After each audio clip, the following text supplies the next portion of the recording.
Financial independence, retire early, FIRE. It's the dream, right? No one to report to, nowhere to be, a life completely on your terms. But as awesome as FIRE is, here are a few problems that I found with it and the solutions to them. Most people aspiring to retire early hate their jobs. This was the case for me. I hated where I was 3 years ago, which led to me, you guessed it, the FIRE movement. You might be asking, well, Alex, why is this a problem? Well, you see, the entire pursuit was driven by a perpetual negative emotion.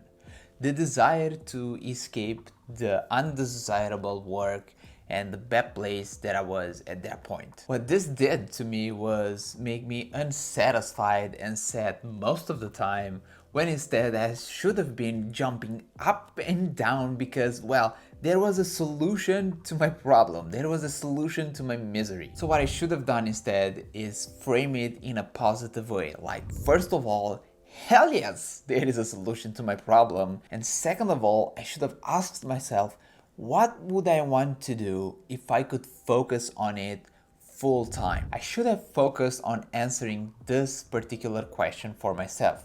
Like, what would I actually want to master in this life? What am I actually passionate about that I want to learn? Like, how would a perfect day in my life doing that thing look like? Yes, you can find what you like through elimination by trying many things and seeing which ones you like and which ones you don't, and then avoiding the ones that you don't at all costs. But having the main driver, a perpetual negative emotion, is not going to be a solution for the long term. And it can lead to a gloomy life. Like, imagine waking up every single day for about 10 years saying, God Lord, I hate this. Like, that would suck. Here's the second problem. And then what? Here's the deal. If we do not change the framing from negative to positive, achieving FIRE can be like the dog catching the car. Yes, we can quit the hated job, but at the end of that journey, there's going to be another question waiting for us. And then what? Retiring early without a clear answer to this question is a recipe for unhappiness, disappointment, and ultimately depression. Having a clear answer to the and then what question is probably the most important thing for anyone trying to retire early. The solution to this is to focus on what you want to retire to before you retire from something. How do I know this? Well, I took 4 months off without a clear answer to this question. And by month 2, I was sad, lost, and in a very dark place emotionally. You can always give retiring early a test drive by taking a sabbatical, for example, before you commit to the lifestyle. Just make sure that you have a clear answer to the question, and then what? To avoid becoming miserable. The almighty 4% rule that Moses got on a stone tablet thousands of years ago from the fire guru has a few flaws with it that we must account for. The 4% rule says that we can start off retirement by taking 4% out of our portfolio and adjust it for inflation.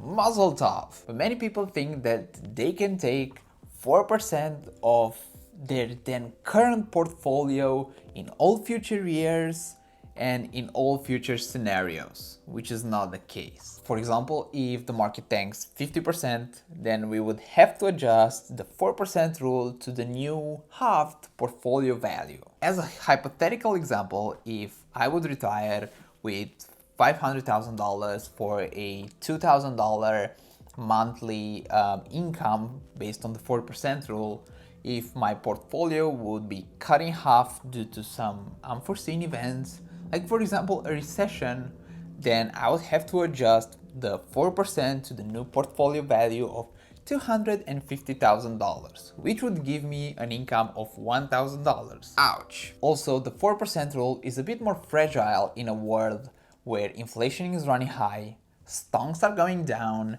and bonds have real negative yields, meaning that people lose money by purchasing bonds. For a longer and much safer early retirement, we should adopt a margin of safety approach, just like in investing. We must have a bigger ass pie for ourselves to account for unforeseen circumstances, such as crazy markets, wars, various health conditions of ourselves and of our loved ones, a fast-changing environment, artificial intelligence, and all that kind of stuff. What I'm trying to say is that we should set ourselves up in such a way that if we have to cut our spending by a little bit in retirement, we are not going to be affected by it. So if our portfolio goes down by 30% or 40%, we can ride it out. None of those things are going to be permanent, but they can take a few months, and we should be able to ride out those storms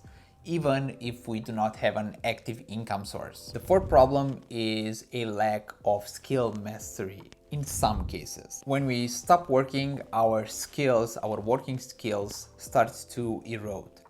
So if someone retires at 35 and then they realize at 50 that they have to re-enter the workforce, they will be in a very bad position because their skills in 15 years will probably be worth nada. However, if that person knows to what he or she is retiring to and pursues with passion certain skills that they enjoy, and they develop an alternative potential career, alternative skills that can earn money no matter the situation, well, then in that case, they're covered. The great part of all this is that all those problems are easily solvable. Fundamentally, the idea of FIRE, especially the first part, the financial independence part, is amazing. I have a high degree of financial independence. I'm not completely financially independent, but I have a very high degree of financial independence, and I can tell you, it freaking rocks. It gives you options and freedom, which are the most important things. This movement, this freedom, gives you the option, not the mandate, to quit certain things when they turn bad, because sometimes they do. It provides freedom and breathing room to pursue